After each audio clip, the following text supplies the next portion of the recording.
Wajid Baghdadi दा ते जज बैठा भी वालेकुम मैं मोहम्मद अल्ताफ ते साडा यूट्यूब चैनल है पिंडू जट ते जेड़े साडे चैनल ते नवा है ते सब्सक्राइब कर ते आ हुण जड़ा ना मैं वदावा घर ते आया ते आदा जड़ा ना मैं 2-3 दे ला के ना वाजिद बगदादी दा गाना याद कीता ते मैं वो आखना चाहना ते हुण मैं इनू लाया इत्थां अपने डेरे ते हुण इहदे कोलों सॉन्ग सुनदे आ गाना जड़ा मतलब कि साखना ते तुसा सब्सक्राइब करना है ते साडी सपोर्ट देनी है ते लाइक करना है अच्छे कमेंट बड़ा मेहरबानी शुक्रिया। सजन विच बेवफाई आवे बड़ी तकलीफ थींदी है सजन विच बेवफाई आवे बड़ी तकलीफ थींदी है जय जिंदगी वांझई आवे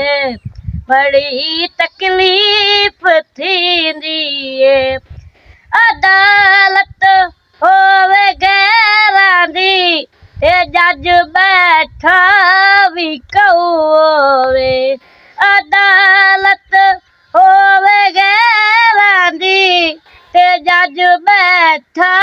भी होवे सजन साडा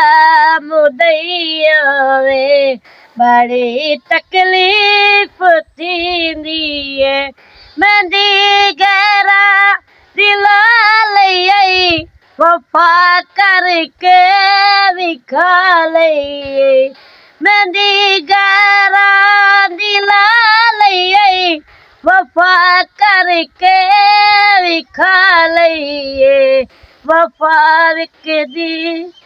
जो पई आवे बड़ी